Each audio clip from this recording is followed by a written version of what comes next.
Bonjour, bienvenue dans la semaine des médias sur iTélé. Au sommaire, une date historique, le 6 juin 44. Dans quelques jours auront lieu les commémorations du débarquement, un 70e anniversaire fêté sur les plages normandes où débarquèrent donc 150 000, un peu plus même, de 150 000 soldats alliés en une nuit. Les chaînes de télé se mobilisent donc déjà et dans le flot des émissions, événements, deux rendez-vous clés. Dès jeudi prochain sur D8, Guy Lagache propose un nouveau rendez-vous en prime time, Histoire cachée, Histoire interdite, la face cachée du débarquement. Bienvenue Guy Lagache, vous allez nous raconter comment vous avez travaillé, récupéré ces images d'archives et enquêté. Face à vous, les stars du documentaire historique, Isabelle Clark, Daniel Costel, bienvenue.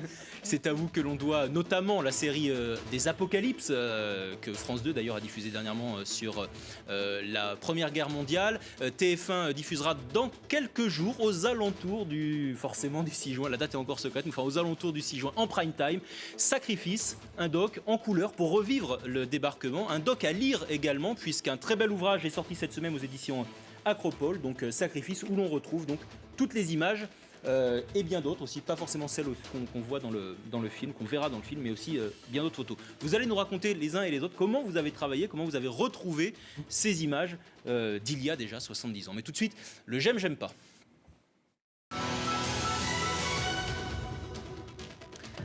Alors vous allez nous dire si vous aimez ou si vous n'aimez pas ce que je vais vous proposer. On démarre par vous, Daniel. L'histoire telle qu'elle est enseignée à l'école aujourd'hui, est-ce que vous aimez ou est-ce que vous n'aimez pas ? Eh bien, figurez-vous que j'aime, parce que je trouve que c'est un bon début. Alors on dit souvent que la culture, c'est ce qui reste quand on a tout oublié. Mais ça donne un certain appétit de culture.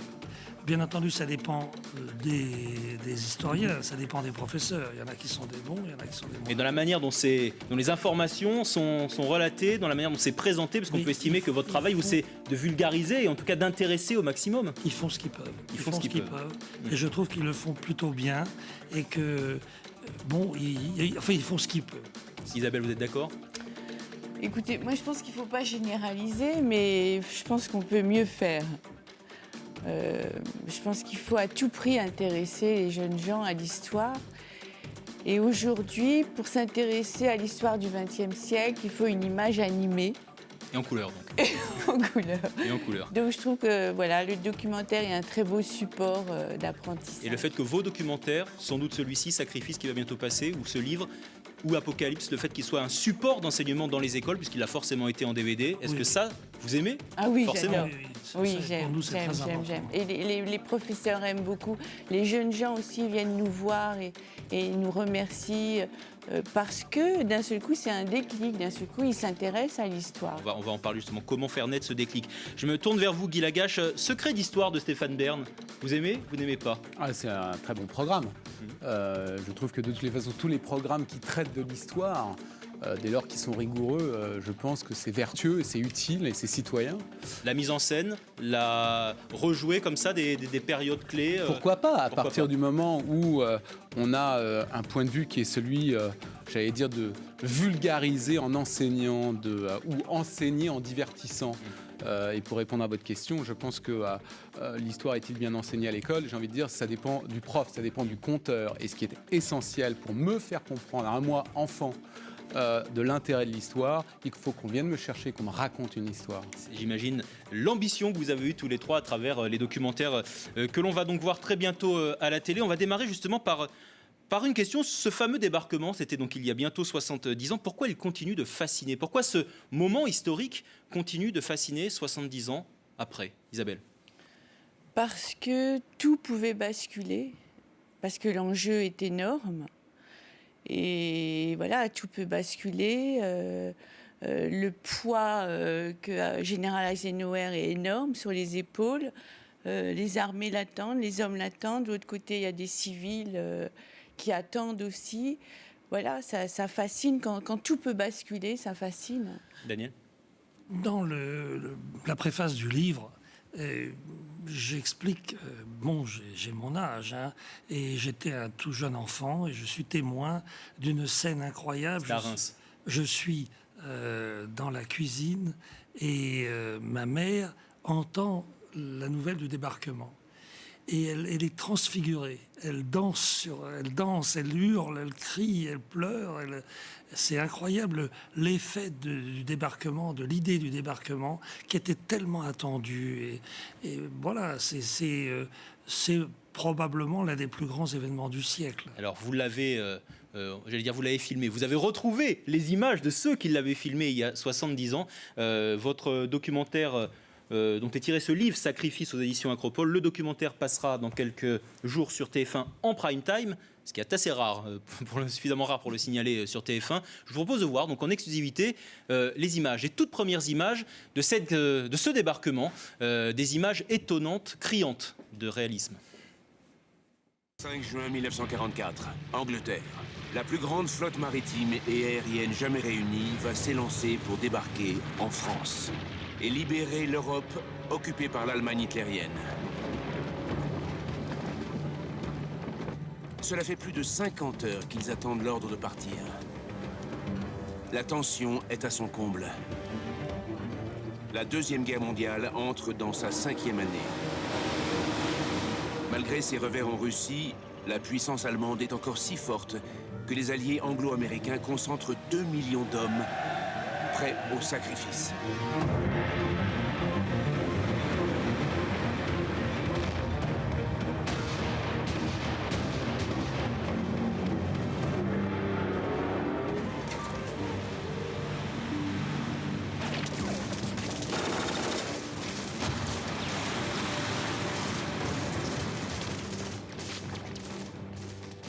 Le débarquement et la bataille de Normandie feront 400 000 victimes jusqu'à la libération. Je me souviens de la joie d'être libre, d'être vivante, et aussi d'avoir pensé merci. Merci à tous les Alliés, aux Anglais, aux Canadiens, aux Américains, aux combattants de l'ombre. Civils ou militaires, anonymes ou importants, ils ont été témoins. Les images qui témoignent de manière, je le disais, avec un réalisme fou, bien entendu, les images n'étaient pas en couleur. Votre travail a été, j'allais dire, de les coloriser. Est-ce que c'est le bon terme? Non, pas du tout. Le vrai terme, c'est remettre en couleur. C'est quoi la différence? Eh bien, le mot colorisation a été employé d'une manière un peu péjorative pour assimiler au mot bariolage ou des choses comme ça. C'est-à-dire coloriage, quoi. Ouais. Oui, voilà. Non, nous retrouvons par des moyens scientifiques exactement la couleur. Et d'ailleurs, c'est très intéressant, dans les images que vous avez montrées, il y en a une partie qui est en couleur d'origine. D'accord. Vous ne pouvez pas savoir lesquelles. Non. Les bateaux. Voilà. Les bateaux? Non. Oui, une partie des bateaux. Il y a un gros plan. Non, Un gros plan Ah, de- oui, peut-être. gros plan. Et pourquoi c'est important de raconter l'histoire en couleur? Pour les Comment est mêmes née cette raisons. idée, Isabelle? Mais cette idée est née d'une Parce que ça, c'est histoire vraiment votre peut-être patte, hein, c'est le trop style que vous avez personnelle inventé. Pour Oui. raconter aujourd'hui, je sais pas. Donc avec Daniel, on partage. Ça fait 25 ans qu'on partage notre vie. On a une fille de 23 ans Non, bientôt. on est mariés, hein, qui ne croit pas quand même. Et on voulait montrer un documentaire à notre fille qu'on avait fait avec Daniel. Il y a les grandes en noir et batailles, blanc. c'est ça? Non, c'était pas les grandes batailles D'accord. parce que j'étais enfant. Daniel a fait les grandes batailles seul, sans moi. Oui, mais c'était les grandes batailles qu'on voulait montrer, non, justement. c'était un documentaire. Enfin, Oui. bon. C'était en noir et blanc. Et elle dit, papa, tu vas pas montrer du noir et blanc. Donc Daniel, pour séduire sa fille, a inventé... C'est comme ça que le style Costel Clark est né, en fait, Voilà. pour faire plaisir à votre fille. Mais c'est aussi un souci de pédagogie, d'intéresser au maximum, d'accrocher. Non, hein, c'est ça, non, je crois que c'est un, c'est un souci de réalisme. Je crois que la couleur fait partie absolument... Je vois plutôt que le noir et blanc retranche. Et vous parliez tout à l'heure de l'école, le problème scolaire, si vous voulez, c'est qu'effectivement, on voit des images noires et blancs, et c'est rébarbatif. Tandis que d'un seul coup, on voit des images en couleur qui proviennent au fond, de la même attention que le journal télévisé, que, pour les jeunes. Le jeune public, c'est absolument essentiel, ce sont en couleur. Mais je veux vous dire, de toute manière, nous sommes très fiers d'avoir un public jeune.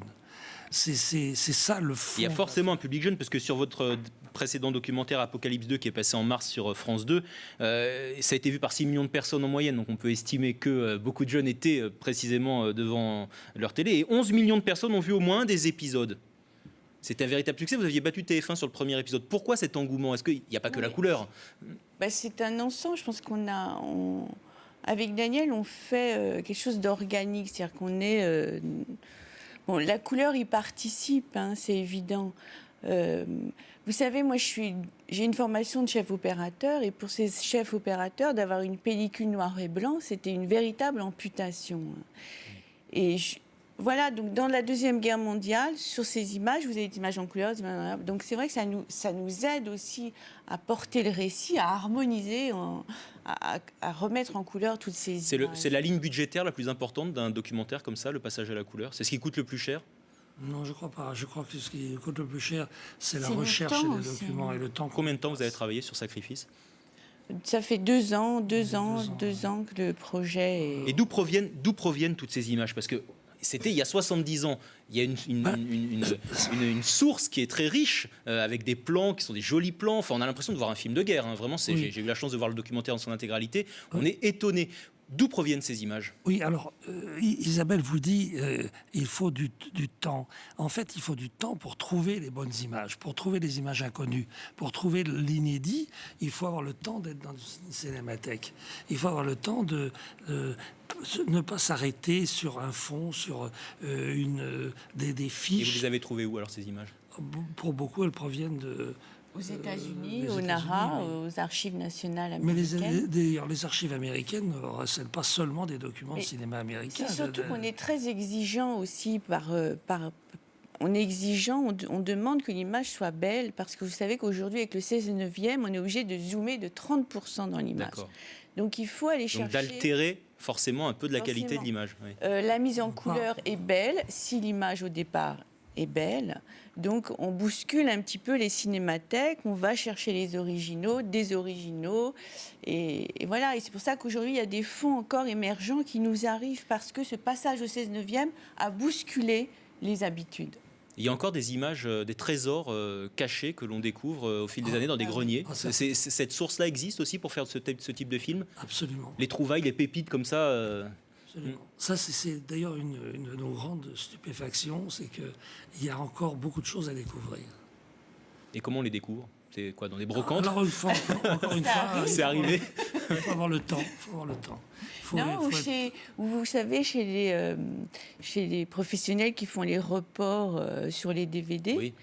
des images amateurs, par exemple sur Apocalypse, la Première Guerre mondiale, cette famille Ferrari avait trouvé ces images dans son grenier, elle les a données à un professionnel pour les reporter sur un DVD. Le professionnel a découvert une perle et nous a contactés. Enfin, voilà, donc, J'imagine qu'il y a beaucoup d'émotions quand vous découvrez les images pour la première fois. Formidable. Vous pouvez pas savoir d'ailleurs, c'est le fait qu'on soit ensemble, qu'on s'aime et qu'on ait envie de partager cette émotion. Et je crois que Sacrifice est un film qui est fondé sur l'émotion. Et il y a des historiens et des gens qui probablement décortiqueront mieux que nous l'histoire, comme par exemple Guy Lagache. On va en parler tout de suite, dans quelques instants. Ouais. Mais c'est vrai que toutes ces images apportent de l'émotion, et quand on partage cette émotion, quand on la vit ensemble, elle transparaît sur l'écran. Et je ne doute pas d'ailleurs que ça intéressera un maximum de personnes, tant l'émotion effectivement est palpable, tant on a le sentiment d'assister à un film. D'ailleurs, vous êtes des cinéastes, vous avez fabriqué un véritable film que l'on retrouve dans un beau livre chez Acropole, Sacrifice, qui est d'ores et déjà en vente avec des images inédites. Et ceux de cette semaine, on se retrouve tout de suite après le journal. On va parler avec Guy Lagache qui lui propose une autre vision du débarquement, une vision journalistique. Et nous parlerons de son grand-père, car oui, Guy Lagache, votre grand-père, a débarqué avec les GI. On se retrouve tout de suite après le journal. De retour dans la semaine des médias sur iTélé, nous continuons à parler de cet événement qui va braquer sur lui toutes les caméras du monde entier. C'est dans quelques jours, c'est le 6 juin 44, le 70e anniversaire du débarquement.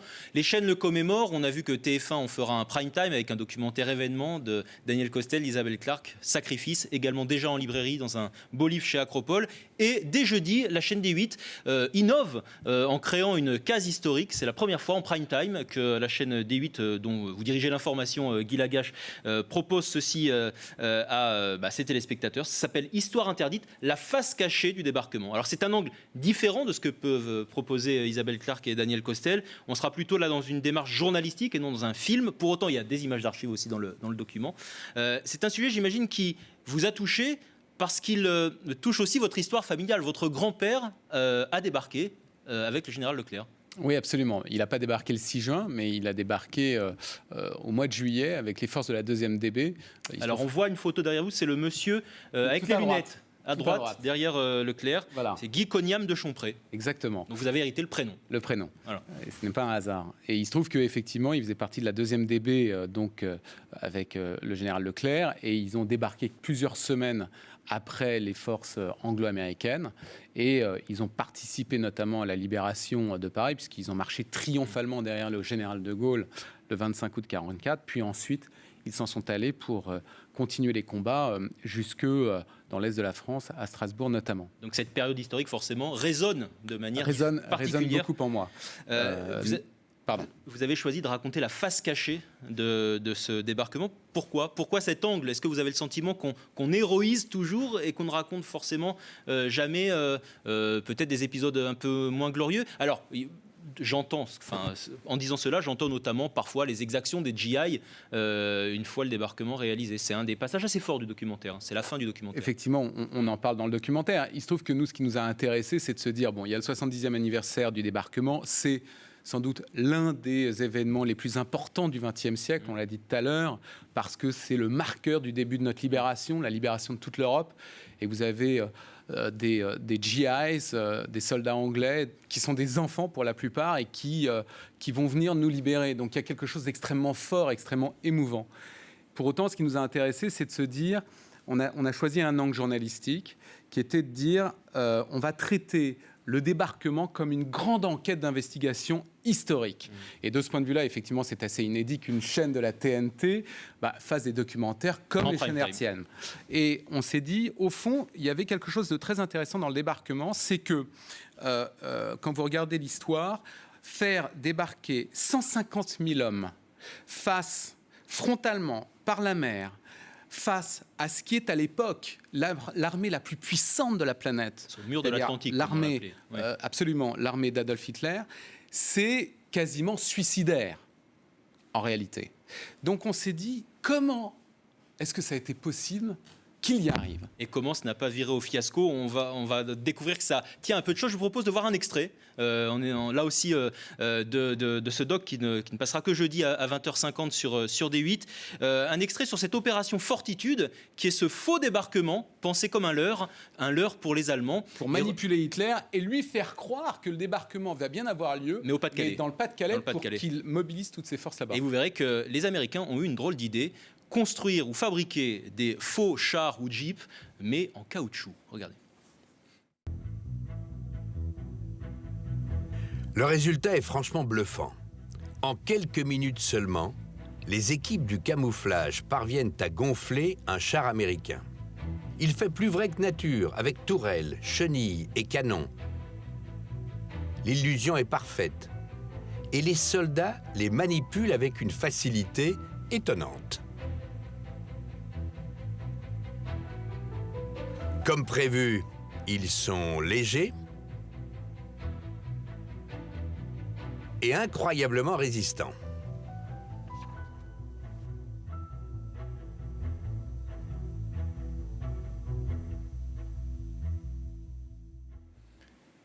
Voilà, ces GI n'étaient pas Superman, ils n'avaient pas pris de potion magique, ils pouvaient quand même soulever, puisque c'était fabriqué en caoutchouc. Ces images, vous les avez trouvées comment? Même question que pour en fait, on a travaillé avec TF1. on a travaillé avec un producteur qui s'appelle Let's Speaks, qui sont des gens avec qui je travaille habituellement pour les programmes d'information qu'on fait sur la chaîne. Ce sont des gens que je connais depuis 20 ans, qui sont d'excellents journalistes, reporters. Et même source que pour Daniel Costel, Isabelle Clarke, les archives américaines. Ils sont allés aux États-Unis, en Angleterre. On est allé également en Espagne. On a beaucoup voyagé pour effectivement identifier des images qui soient des documents qui permettent d'attester ce qu'on racontait. Parce que Fortitude, qui est donc l'opération de manipulation qui a été fomentée par les Britanniques pour intoxiquer Hitler, a été une opération qui a été classifiée pendant de nombreuses années. Ouais. Et donc, il y a des documents, et notamment des documents photographiques, qui étaient assez peu sortis. Vous Donc, les il y a eu- connaissiez, ces images? Vous les aviez vues? J'avais vu, Charles. Mm.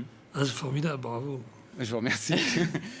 Et donc voilà. Et il se trouve que là où on est très content, c'est que évidemment c'est une partie du documentaire que de raconter comment donc ce débarquement a été possible. Il y a d'autres éléments. Vous parliez également de la vie quotidienne des GIs, ensuite arrivant en Normandie. C'est ça, parce qu'il fallait que les troupes restent motivées. Donc il y avait ce que j'ai découvert en voyant le documentaire, finalement toute une organisation de l'armée américaine pour occuper et faire en sorte que les militaires gardent et le moral. Donc il y avait les rest and relax, c'est-à-dire ces là où on endroits a inventé les rest and relax, ce qu'on a connu ensuite au Vietnam, bien évidemment en Corée, avec la série MASH, vous vous en souvenez, c'était... Il y avait les balles de l'US Army à Cherbourg notamment. Absolument. Et là, on a découvert la relation qui s'est instituée entre les GIs, les Français et surtout les Françaises.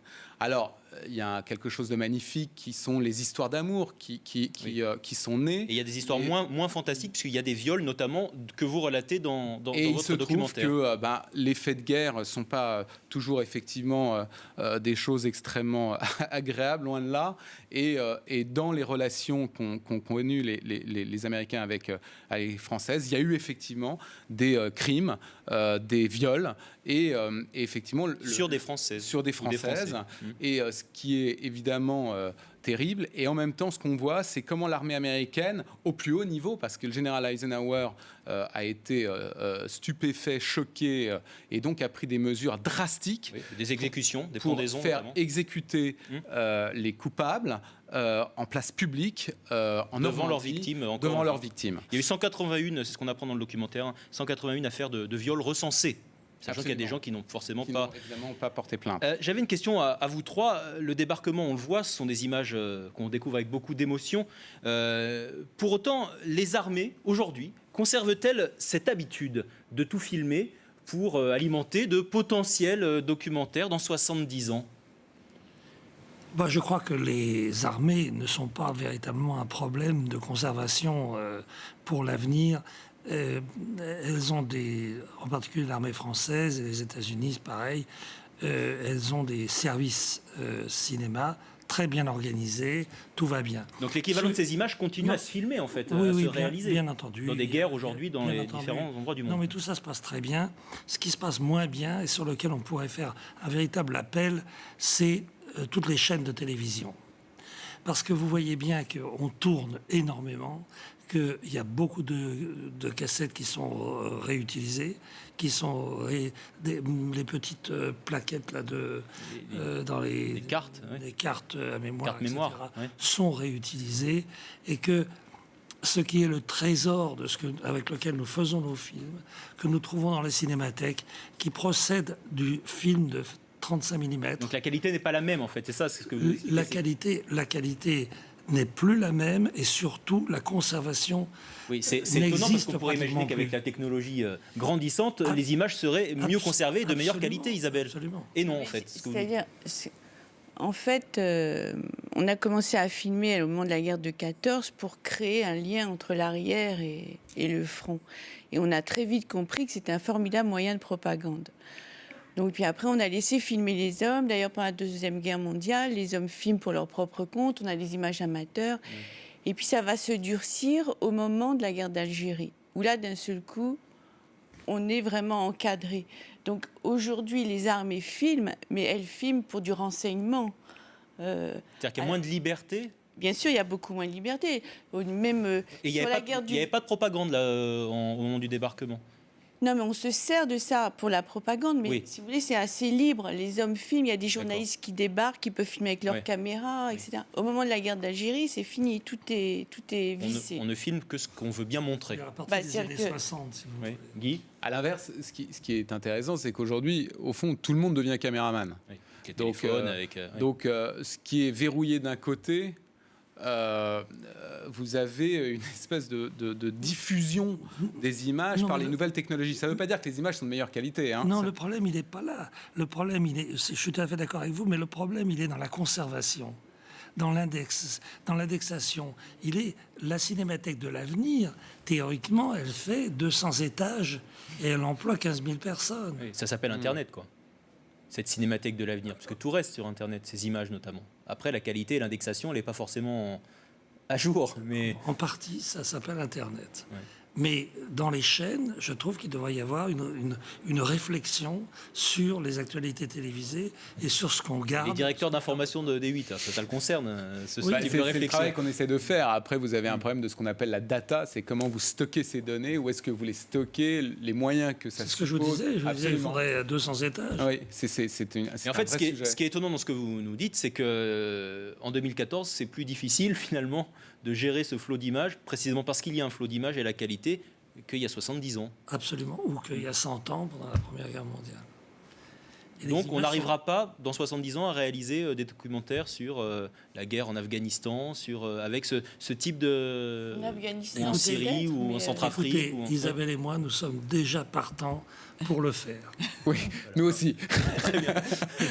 L'engagement est pris. On parlait d'émotion, vous parliez d'émotion pour parler de sacrifice, pour parler de cette période-là. Est-ce que vous-même, vous y avez un peu répondu tout à l'heure, mais est-ce que vous-même, Guy, quand vous avez découvert ces images, quand vous avez visionné, vous avez ressenti encore un peu plus cette émotion? Oui, et en plus qui est, me semble-t-il, renforcé par la voix de Pierre Lescure. Oui, j'avais pas précisé, c'est Pierre Lescure qu'on entend. Et c'est Lambert Wilson qu'on entend chez vous, ainsi que Christine Scott-Thomas aussi. Il est accepté, effectivement, parce que ça porte un tel événement. Et effectivement, c'est très émouvant. Vous savez, on parlait tout à l'heure de l'armée des ombres, chose aussi qu'on évoque dans le documentaire. Résistance. C'est le rôle des résistants qui était en plus quelque chose de très compliqué par rapport au débarquement, parce que vous n'aviez pas une cohésion avec les Alliés. C'est-à-dire qu'ils étaient laissés seuls. Les Alliés ne voulaient pas entendre parler de la résistance française. Pour laisser faire les professionnels, quoi, en gros. Oui, et puis il y avait une sorte de méfiance à l'égard de la France, etc., pour des raisons qui peuvent se comprendre. Néanmoins, vous avez des gens qui s'engagent, qui ont 18 ans, et qui, au péril de leur vie, veulent participer à cet effort qui va servir à ce que nous sommes devenus. Et il y a quelque chose qui est très émouvant, parce que vous ne pouvez pas vous déconnecter de cet événement. Les anciens résistants qui parlent dans votre documentaire sont encore très émus, notamment celui qui a refusé d'aller aux enterrements de ses camarades d'armes, quoi, hein. Et quand Camille Le Polet-Mélec, Juliette Desbois et Yvan de Melande, qui sont les trois auteurs de ce documentaire, nous ont montré la première version, vous aviez les larmes aux yeux à un moment donné, parce que vous avez le sentiment qu'il y a quelque chose d'encore extrêmement proche par rapport entre vous et cet événement qui a pourtant 70 ans d'âge. Vous irez aux commémorations dans quelques jours On l'espère, oui.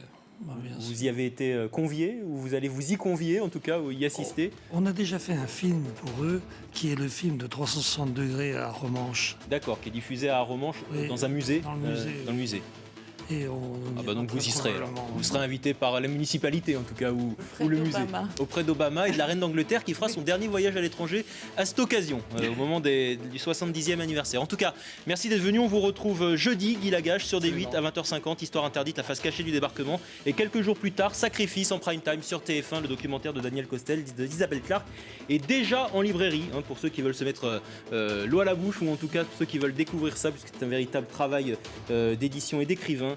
Chez Acropole, Sacrifice, en compagnie également de Frédéric Lumière qui a travaillé avec vous. Nous on se retrouve même heure, même endroit la semaine prochaine sur iTélé.